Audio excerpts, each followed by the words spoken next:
uDJ Tira udume ngokuthi umalume uMakoya Pairings wase-Afrotainment usayisholwa yena ukuthi uzobe khona kwigcwalisa Spring Picnic ezobe lapha eKings Park nge-5 November. Lezi zindaba ezimnandi kangaka zivela evidweni ephostwe uKhuzani ey'nkundleni zokuxhumana. uDJ Tira omunye uDJ abakhulu lapha eSouth Africa kanti futhi omunye wabantu ongeke ubenze lutho nge-marketing. Ukuya kwakho kwigcwalisa Spring Picnic laphana eKings Park ukubeka emathubeni amahle kakhulu ukuthi uzwe umusic omusha kaDJ Tira. uKhuzani salokhu ebanxenxeza abantu ukuthi bethenga amathikithi ngoba phela i-date ayakashayi kanti amathikithi maningi angangabo.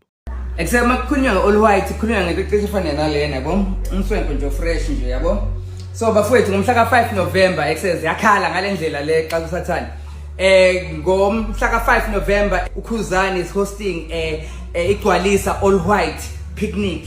Hayi zomtirimane ke zonke naseyishaka kancane. Laleli line-up iyahlanya ngikhuluma ngoBig Zulu aka Caspanyaverse noMfundo Mo. Hawe ma kamomphela. Hayiwe ma igcoka ama-Elisha in the house. Lalela ziyakhala wena hamba uthenga ithikithi eTicket Pro uzosithola khona.